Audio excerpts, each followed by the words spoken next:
नमस्कार। देखिए, जो हमारा कक्षा 12 आज़ादी के बाद स्वर्णिम भारत, उसके हमने कुछ प्रश्न फर्स्ट पार्ट में कर लिए थे और बाकी जो बचे हुए प्रश्न हैं, वो मैं यहाँ पर आपको दे रहा हूँ। ये सारे के सारे मोस्ट इम्पोर्टेंट प्रश्न हैं। तो शुरुआत करते हैं पहले प्रश्न से, मतलब कंटिन्यू करते हैं। 16वां प्रश्न है कि भारत ने अपना पहला परमाणु परीक्षण कब किया था? ध्यान देना, ये मोस्ट इम्पोर्टेंट प्रश्न है और बिल्कुल आ सकता है आपकी परीक्षा में। तारीख याद रखनी है आपको, 18 मई 1974 को। ये परीक्षण भारत ने राजस्थान के पोखरण में किया था और इसका जो कोडवर्ड था वो था स्माइलिंग बुद्धा। तो उस समय देश की प्रधानमंत्री थी इंदिरा गांधी। दूसरा प्रश्न है कि भारत का पहला परमाणु परीक्षण कहाँ किया गया था? तो जैसा कि हमने बात करी, ये परमाणु परीक्षण पोखरण जैसलमेर में हुआ था। नेक्स्ट प्रश्न है कि इस 1974 के परमाणु परीक्षण का कोड नेम क्या था? तो ये था स्माइलिंग बुद्धा। वैसे मैंने भी बता दिया आपको, मुस्कुराते बुद्ध। अगला क्वेश्चन है, भारत के परमाणु कार्यक्रम का जनक किसे माना जाता है? डॉक्टर होमी जहांगीर भाभा। मतलब बच्चों देखो, जो टॉपिक है ना आपके फर्स्ट चैप्टर में, उसमें एक एक प्रश्न, प्रत्येक टॉपिक से एक एक प्रश्न ऐसा बनाया है जो अगर परीक्षा में बनेगा तो उससे बाहर कुछ भी नहीं बनेगा। तो आप ये जितने भी जो प्रश्न मैं दे रहा हूँ ना, आप अगर ये प्रश्न भी याद कर लेते हो तो आपका 100% पेपर सॉल्व हो जाएगा। 100% पेपर कवर होगा, ये मैं गारंटी के साथ कहता हूँ। इसलिए आप लोग इसे शानदार तरीके से याद कर लेना, एक भी प्रश्न मिस मत करना। नेक्स्ट प्रश्न है कि भारत की परमाणु नीति का मुख्य उद्देश्य क्या है?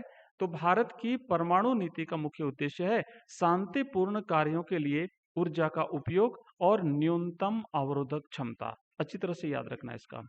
चलिए, अब हमारा जो हेडिंग चेंज होती है और अब हम आते हैं हरित क्रांति पर। हरित क्रांति से रिलेटेड बहुत ही इंपॉर्टेंट क्वेश्चन है। पहला प्रश्न है कि हरित क्रांति का मुख्य उद्देश्य क्या था?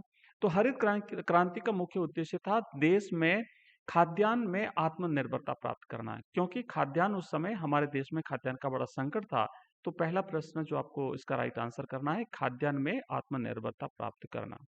नेक्स्ट प्रश्न है हरित क्रांति से कि भारत में हरित क्रांति की शुरुआत किस दशक में हुई थी? देखो, प्रश्न को ध्यान से समझना। अगर दशक पूछा गया है तो लिखना है 1960 के दशक में, और अगर पूछा जाता है सन कि किस वर्ष हुई थी, तो 1966-67 में आपको आंसर लिखना है। नेक्स्ट प्रश्न है हमारा कि विश्व स्तर पर हरित क्रांति का जनक किसे माना जाता है? तो नॉर्मन बोरलॉग विश्व स्तर पर हरित हरित क्रांति के जनक है। और अगर भारत में पूछा जाता है तो अगला प्रश्न है हमारा कि भारत में हरित क्रांति का जनक किसे माना जाता है? तो एम एस स्वामीनाथन को भारत में हरित क्रांति का जनक माना जाता है।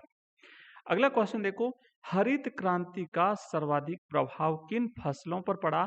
तो याद रखना, गेहूं और चावल, ये दो फसलें थी जिस पर हरित क्रांति का सबसे ज्यादा प्रभाव पड़ा था। सबसे ज्यादा उत्पादन जो है वो इन्हीं दो फसलों का बढ़ा था। और अगर दोनों में से भी पूछा जाता है सबसे ज्यादा, तो गेहूं पहले आएगा। अगला क्वेश्चन है कि हरित क्रांति के दौरान किस प्रकार के बीजों का उपयोग किया गया था? तो हरित क्रांति के दौरान उन्नत किस्म के जो बीज थे, है ना, उन्नत किस्म के बीज, यानी HYV। एच का मतलब होता है हाई, वाई का मतलब होता है यील्डिंग, वी का मतलब होता है वेराइटी सीड्स। तो हाई यील्डिंग वेराइटी सीड्स, या फिर हम कह सकते हैं उन्नत किस्म के बीजों का प्रयोग जो है वो इसमें किया गया था। नेक्स्ट प्रश्न है कि भारत का कौन सा राज्य हरित क्रांति से सबसे अधिक लाभान्वित हुआ था? तो भारत का पंजाब राज्य सबसे ज्यादा लाभान्वित हुआ था। पंजाब के बाद दूसरा नंबर आता है हरियाणा का, और तीसरा नंबर आता है उत्तर प्रदेश, पश्चिमी उत्तर प्रदेश का नंबर आता है। चलिए, अब हम फिर से हेडिंग हमारी चेंज होती है और अब हम आते हैं श्वेत क्रांति और राष्ट्रीय डेयरी योजना पर। तो श्वेत क्रांति से संबंधित हमारा अगला प्रश्न है कि श्वेत क्रांति का संबंध किस क्षेत्र से है? तो श्वेत क्रांति का संबंध दुग्ध उत्पादन से है। जैसे खाद्यान्न उत्पादन के लिए हमारे देश में हरित क्रांति अपनाई गई, उसी तरीके से दुग्ध उत्पादन बढ़ाने के लिए देश में श्वेत श्वेत क्रांति जो है वो लागू की गई थी। और श्वेत क्रांति को, इसे जो है वो दुग्ध क्रांति भी कहते हैं, इसे श्वेत क्रांति भी कहते हैं। और इसके जो जनक हैं वो भारत में, अगर पूछा जाए कि भारत में श्वेत क्रांति के जनक किसे माना जाता है, तो डॉक्टर वर्गीस कुरियन। अभी हमने हरित क्रांति का जो किया था उसमें एम एस स्वामीनाथन थे, और श्वेत क्रांति के जनक भारत में डॉक्टर वर्गीस कुरियन थे। विश्व स्तर पर भी पूछा जा सकता है, तो वो भी आपको ध्यान रखना है। अब अगला प्रश्न है हमारा, ऑपरेशन फ्लड यानी जिसे हम श्वेत क्रांति कहते हैं, उसे इंग्लिश में ऑपरेशन फ्लड के नाम से भी जाना जाता है। इस कार्यक्रम की शुरुआत कब हुई थी, इस कार्यक्रम कब शुरू हुआ था? तो 1970 में, है ना, 1970 आपको सन याद रखना है। अगला क्वेश्चन है कि अमूल सहकारी आंदोलन किस राज्य में शुरू हुआ था? क्योंकि ये दुग्ध उत्पादन से संबंधित सहकारी आंदोलन था और ये गुजरात के आणंद शहर से शुरू हुआ था। नेक्स्ट प्रश्न है हमारा, राष्ट्रीय डेयरी विकास बोर्ड की स्थापना कब हुई थी? तो राष्ट्रीय डेयरी विकास बोर्ड की स्थापना 1965 में हुई थी। अगला प्रश्न है, राष्ट्रीय डेयरी योजना चरण 1 का मुख्य लक्ष्य क्या था? तो उत्तर लिखेंगे कि दुग्ध के उत्पादन को बढ़ाना और ग्रामीण दुग्ध उत्पादकों को बाजार से जोड़ना, ये राष्ट्रीय डेयरी योजना चरण 1 का प्रथम लक्ष्य था, मुख्य लक्ष्य था। अगला प्रश्न है, भारत वर्तमान में विश्व में दुग्ध उत्पादन में किस स्थान पर है? तो अभी भारत प्रथम स्थान पर है। ये जो ऑपरेशन फ्लड हुआ था या जिसे हम श्वेत क्रांति कहते हैं, उसके बाद भारत जो है वो विश्व में दुग्ध उत्पादन के मामले में पहले स्थान पर पहुंच चुका है। एक बार फिर से हम हेडिंग चेंज करेंगे और अब हम आते हैं बैंकों के राष्ट्रीयकरण पर। एक एक टॉपिक में आपका कवर करवा रहा हूं, ध्यान देना। जो भी आपके सिलेबस में है उस टॉपिक से रिलेटेड हमने प्रश्न बनाए हैं और ये प्रश्न अगर आप पढ़ के जाते हो ना, ध्यान रखना आपका एक भी क्वेश्चन मिस नहीं होगा, ये मेरी पूरी गारंटी है। मैं आपकी पूरी सीरीज ला रहा हूँ। जितना भी सिलेबस में टॉपिक है उससे उस सभी टॉपिक से इंपॉर्टेंट जो प्रश्न आपके बनते हैं वो सारे के सारे प्रश्न मैं आपको दे रहा हूँ, कंप्लीट सीरीज अवेलेबल करवा रहा हूँ। इसलिए एक भी प्रश्न मिस मत करना। अगर मिस कर दिया तो आपका सीधा सीधा परीक्षा में नुकसान होने वाला है। तो इसीलिए एक भी प्रश्न मिस नहीं करोगे। और आपसे निवेदन रहेगा कि जो भी आपके साथी हैं, मित्र हैं, उन तक भी आपको ये शेयर करना है, ताकि जो फायदा आप ले रहे हो वो फायदा उनको भी मिले, है ना। उनकी भी थोड़ी सी मदद कर दीजिए तो उनको भी थोड़ा हेल्प हो जाएगी।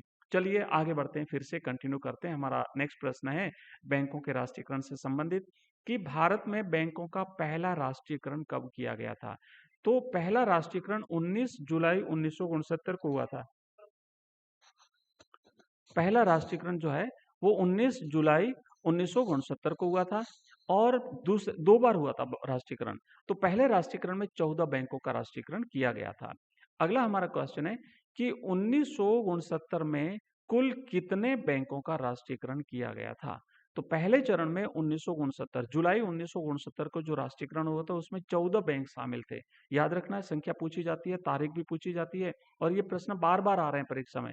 पिछले वर्षों का पेपर उठा करके देख लीजिए। अगर आप कहो, अगर नेक्स्ट वीडियो में मैं आपको अवेलेबल करा दूंगा पेपर भी, लेकिन आप कमेंट करोगे कि सर पेपर अवेलेबल करा दो, ऐसे कमेंट लिखना आप, तो मैं आपको नेक्स्ट वीडियो में पूरा पिछले साल का, उससे भी पिछले साल का, पिछले 5 साल के पेपर मेरे पास अवेलेबल हैं, तो मैं आपको सारे पेपर अवेलेबल करा दूंगा और हल भी करा दूंगा, आंसर की सहित मैं आपको वो पेपर अवेलेबल करा दूंगा। बस आपको कमेंट करना पड़ेगा। नेक्स्ट प्रश्न देखो कि उस समय उन बैंकों की जमा राशि की सीमा क्या थी जिनका राष्ट्रीयकरण हुआ था? तो ये 14 बैंकों का जो राष्ट्रीयकरण हुआ था, उन समस्त बैंकों के पास उस समय 50 करोड़ रुपए से अधिक की राशि जमा थी। नेक्स्ट प्रश्न देखो कि बैंकों के राष्ट्रीयकरण के समय भारत के प्रधानमंत्री कौन थे? तो राइट आंसर है, बैंकों के राष्ट्रीयकरण के समय भारत की प्रधानमंत्री थी श्रीमती इंदिरा गांधी। अगला क्वेश्चन है कि बैंकों के राष्ट्रीयकरण का एक प्रमुख उद्देश्य बताइए। राष्ट्रीयकरण क्यों किया गया, आखिर कारण क्या था? तो बैंकों का राष्ट्रीयकरण इसीलिए किया गया था ताकि बैंकिंग सेवाओं का विस्तार ग्रामीण क्षेत्रों और किसानों तक करना, है ना, किसानों तक बैंकिंग सेवाओं की पहुंच बढ़ाई जाए और ग्रामीण क्षेत्रों में भी बैंकों का जो है वो पहुंच उनकी वहां तक भी की जाए। अगला प्रश्न है, बैंकों का दूसरा राष्ट्रीयकरण कब हुआ था? तो ध्यान देना, जिसमें 6 बैंक शामिल थे। तो दूसरा राष्ट्रीयकरण 1980 में हुआ था। तो ये प्रश्न भी कवर हो गया। अगर प्रश्न बनता है कि भाई दूसरा राष्ट्रीयकरण कब हुआ था, तो 1980 में। अगर ये प्रश्न बनता है कि बैंकों के दूसरे राष्ट्रीयकरण में कितनी बैंक शामिल थी, तो 6 बैंक शामिल थी। पहले में 14, दूसरे में 6 बैंक शामिल थे। अब हमारा नेक्स्ट एक बार फिर से टॉपिक चेंज होता है, हेडिंग चेंज होती है और अगली हेडिंग आती है प्रीवी पर्स की समाप्ति। बहुत ही इंपॉर्टेंट है, यहां से भी प्रश्न बनते हैं। तो प्रश्न पहला है इस टॉपिक का कि प्रीवी पर्स क्या था? तो प्रीवी पर्स एक्चुअली होता क्या था कि जो भूतपूर्व देशी रियासतों के राजा थे, उनको सरकार के द्वारा, भारत सरकार के द्वारा दी जाने वाली पेंशन या विशेष जो भत्ते होते थे, उन्हें प्रीवी पर्स कहा गया था। अगला प्रश्न है कि प्रीवी पर्स को समाप्त करने की वकालत किस आधार पर की गई थी? क्यों इसे समाप्त किया गया, आखिर कारण क्या बताया गया? तो ध्यान देना कि हमारे संविधान में समस्त नागरिकों को समानता का अधिकार दिया हुआ है ना, मूल अधिकार है ये। और अगर मान लो सरकार खुद कुछ लोगों को फिर विशेष सुविधाएं देती है, तो फिर वो समानता के अधिकार के खिलाफ था। तो यह संविधान में वर्णित समानता के अधिकार के खिलाफ था, इसलिए इसे समाप्त करने की सरकार ने जो है वो पहल की थी। अगला प्रश्न देखिए, प्रीवी पर्स की समाप्ति किस संविधान संशोधन के द्वारा की गई थी? तो संविधान, अपने संविधान में 26वां संविधान संशोधन किया था, याद रखना। 26वें संविधान संशोधन के द्वारा संविधान ने ये जो प्रीवी पर्स की इनकी जो विशेष व्यवस्था थी उसे समाप्त कर दिया था। नेक्स्ट प्रश्न है कि ये 26वां संविधान संशोधन हुआ कब था, फिर पारित कब हुआ था? तो ये 1971 में हुआ था। 1971 में ही बांग्लादेश का निर्माण होता है। 1971 में ही देश में संविधान 26वां संविधान संशोधन हुआ था, जिसमें राजाओं को मिलने वाली विशेष सुविधाओं को समाप्त कर दिया था। अगला प्रश्न है कि प्रीवी पर्स की समाप्ति के समय देश में किसका शासन था? तो उस समय कांग्रेस की सरकार थी और प्रधानमंत्री थी श्रीमती इंदिरा गांधी। अब हम कुछ विशेष जो है संविधान सशक्तता की ओर बढ़ते हुए कुछ विशेष जो प्रश्न है, 4-5 प्रश्न ये भी देख लेते हैं, ताकि आपका 50 प्रश्नों की पूरी सीरीज जो है वो हमारी चैप्टर फर्स्ट की कंप्लीट होती है। और टोटल आपके 5 चैप्टर है, मैं पांचों चैप्टर आपको इस तरीके से कवर करा दूंगा। कंप्लीट जितने भी प्रश्न है वो सारे के सारे मैं आपको हल करा दूंगा, आप तो बस पढ़ते रहिए। तो प्रश्न हमारा ये है कि 42वां संविधान संशोधन किस वर्ष पारित किया गया था? तो ध्यान देना, 42वां 1976 में पारित हुआ था। अभी हमने पहले किया था ना 26वां संविधान संशोधन, तो 26वां 1971 में हुआ था और 42वां संविधान संशोधन सरकार ने जो है वो 1976 में हुआ था। अगला क्वेश्चन है कि किस संविधान संशोधन को लघु संविधान यानी मिनी कॉन्स्टिट्यूशन कहा जाता है? मतलब उसमें इतने संशोधन हुए थे कि उसे लघु संविधान की संज्ञा दी गई थी। तो ये 42वें संविधान संशोधन को भारत में लघु संविधान की संज्ञा दी गई। नेक्स्ट प्रश्न है कि संविधान की प्रस्तावना में समाजवादी, पंथ निरपेक्ष और अखंडता शब्द कब जोड़े गए थे? तो यही वो जो संविधान संशोधन था 42वां, इसी 42वें संविधान संशोधन के द्वारा हमारे संविधान में ये 3 शब्द जोड़े गए थे। 1976 में ये पारित हुआ था। ध्यान देना, ये विशेष संविधान है ना, 42वां संविधान संशोधन की हम बात कर रहे हैं। 42वां संविधान संशोधन 1976 में पारित हुआ था और इसे मिनी संविधान, लघु संविधान भी कहते हैं। और इसमें हमारे संविधान की जो प्रस्तावना है, प्रस्तावना में हम प्रस्तावना ना, हम भारत के लोग भारत को एक संपूर्ण प्रभुत्व संपन्न समाजवादी पंथ निरपेक्ष लोकतांत्रिक गणराज्य बनाने के लिए, तो ये जो शब्द हैं वो 42वें संविधान संशोधन में जो 3 शब्द जोड़े गए थे वो थे समाजवादी, पंथ निरपेक्ष और अखंडता। ये आपको याद रखना है, विशेष प्रश्न है इसीलिए यहाँ पे दिया हुआ है। अगला क्वेश्चन है कि नागरिकों के मूल कर्तव्य संविधान में किस समिति की सिफारिश पर जोड़े गए?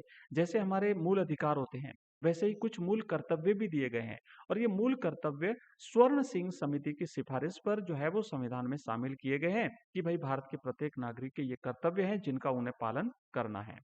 और अंतिम प्रश्न है हमारा 50वां प्रश्न है कि संपत्ति के अधिकार को मौलिक अधिकारों की सूची से कब हटाया गया? तो संपत्ति का अधिकार जो है वो 44वें संविधान संशोधन 1978 में इसे हटा दिया गया था। पहले हमारे मूल संविधान में 7 जो है वो मौलिक अधिकार थे, जिसे बाद में संपत्ति के अधिकार को हटा करके और इसे जो है वो 44वें संविधान संशोधन में बाहर कर दिया।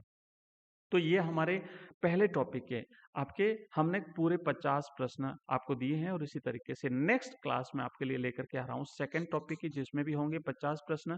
आप अगर कमेंट करते हैं तो मैं बहुत ही जल्दी टॉपिक आप कहोगे 50 एक साथ या फिर 2 भागों में, जैसा आप कहोगे वैसा मैं आपको अवेलेबल करा दूंगा। बट कमेंट करके बताइए मुझे कि 50 प्रश्न आप एक साथ चाहते हैं या फिर 25-25 के सेट में 2 वीडियो में आप चाहते हैं। मुझे कमेंट करके जरूर बताइए। ये क्लास कैसी लगी आपको, अपने दोस्तों के साथ शेयर करना है और क्लास कैसी है ये भी मुझे बताना है आपको। तो आपके फीडबैक के आधार पर भी मैं नेक्स्ट क्लास ला पाऊंगा। तो अभी के लिए इतना ही, अगली क्लास में भी एक बार फिर से मिलते हैं। तब तक के लिए जय हिंद, जय भारत।